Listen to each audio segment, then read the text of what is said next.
In December 2016, over 3 million Nigerians woke up to the same nightmare. Their money, savings, inheritances, retirement funds, money borrowed from family, had simply vanished. It had been given away, willingly, to a website that promised something no bank in the country ever could: 30% returns every single month. By the time it collapsed, the Nigerian Deposit Insurance Corporation would estimate the damage at 18 billion naira. Some estimates go far higher. The real number may never be known, because most of the money was never in a bank account to begin with. At its peak, one report placed the platform among the 5 most visited websites in the entire country, ahead of most news outlets, ahead of most banks' own portals. This is the story of Nigeria, how a Ponzi scheme born in a Moscow apartment 30 years earlier found its most devastating home 8,000 kilometers away, and why millions of smart, careful people handed over everything they had. To understand what happened in Nigeria, you have to go back further, to Russia, 1994, and a mathematician named Sergei Mavrodi. Mavrodi built something called a company that promised ordinary Russians the kind of returns that simply didn't exist anywhere else in the world. No product, no factory, no exports, just a share price that went up because Mavrodi said it would, funded entirely by new investors, paying off the promises made to old ones. At its peak, an estimated 10 million Russians had invested. When it collapsed in 1997, the losses were estimated in the billions of dollars, and Mavrodi was eventually convicted of fraud. He should have disappeared into history as a cautionary tale. Instead, he did something almost nobody expected. He rebuilt it. Not once, dozens of times, in dozens of countries, eventually stretching, by some counts, across well over 100 nations. And in the early 2000s, he set his sights on Africa. Here's the part of the story most retellings skip. Was not Nigeria's first encounter with a scheme like this. In the 1980s and 90s, so-called wonder banks had already swept through parts of the country. Informal operations with names like Umana in Port Harcourt and Calabar, and others like Planwell and Nospecto, all promising extraordinary, guaranteed returns, and all eventually collapsing the same way. The government banned them. The lesson, in theory, had already been taught once. But by 2016, a new generation of Nigerians, many of them too young to remember the Wonder Bank collapses of decades earlier, were facing a financial environment that made MMM's promise land differently. Nigeria was sliding into recession. Oil prices had cratered. Banks and manufacturing firms were laying off workers by the thousands in the very months MMM was gaining momentum. Savings accounts, after inflation, often left depositors quietly losing value every year just for keeping their money safe.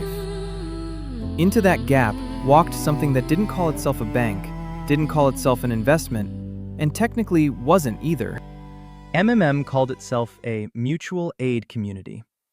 Members didn't invest, they provided help, sending real money directly to another member's bank account, and in return, their contribution was converted into an internal unit called a Mavro, which grew at a fixed rate of 30% per month.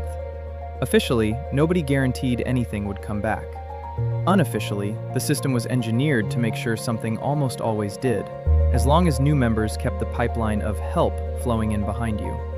The structure rewarded recruitment at every level. Bring someone in, and you earned a referral bonus on their contributions. Rise to the rank of Guider, achieved by building a large enough personal network, and you earned a smaller percentage from every person in your downline, sometimes several tiers deep. Members could even earn extra bonuses for recording testimonial videos describing how MMM had changed their lives, with larger payouts for those willing to show their face on camera. It was, in other words, a machine explicitly built to make its participants into recruiters, not because MMM's operators were especially clever, but because recruitment was the only fuel a system like this could ever run on. And for a while, it worked exactly as designed. Early participants really were paid. One civil servant, describing his decision to commit a majority of his monthly salary to the platform, explained simply that a government paycheck could no longer cover his family's needs, and that MMM's returns were the only way he could see to cover his children's school fees. By mid-2016, the platform claimed to be adding an estimated 3,000 new participants a week in Nigeria alone, with total participation estimated at 3 million people or more.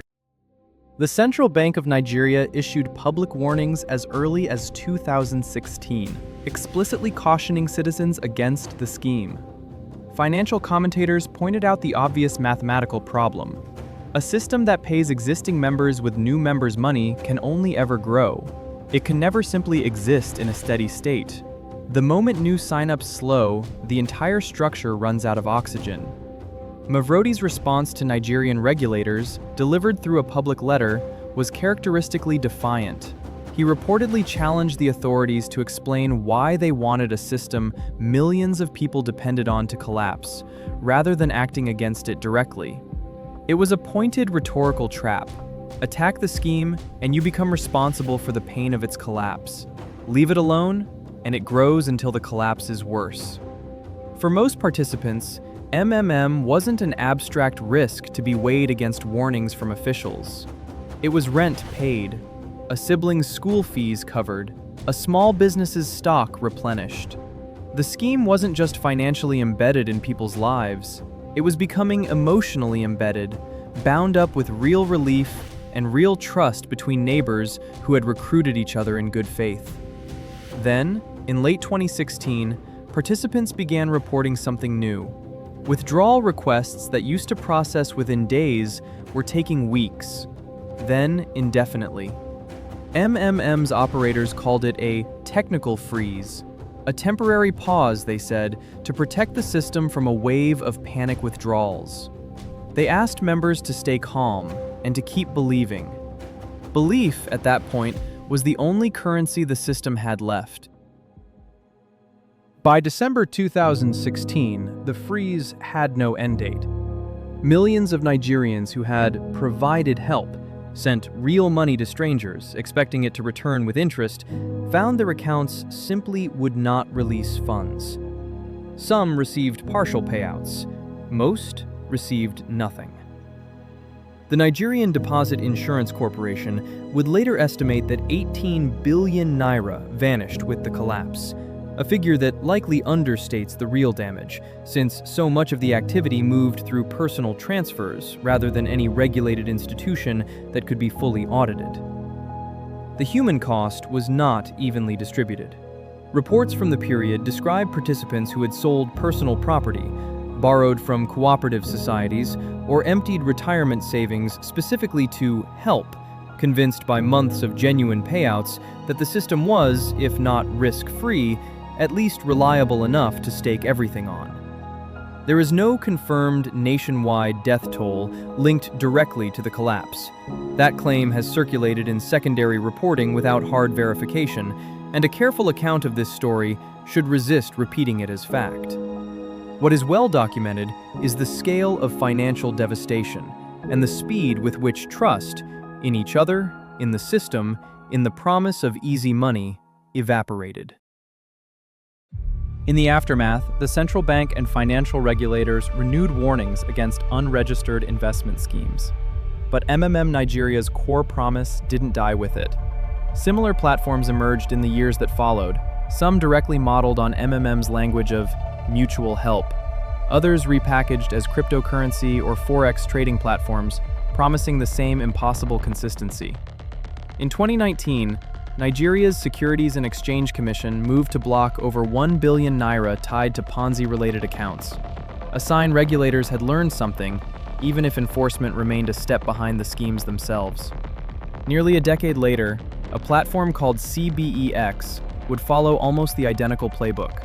The same referral-driven recruitment structure, the same social media-amplified testimonials, the same eventual freeze on withdrawals blamed on vague system upgrades.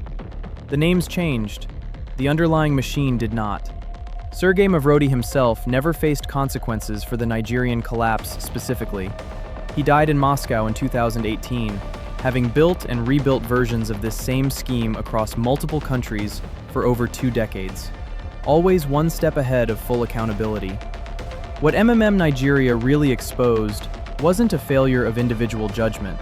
It was a gap.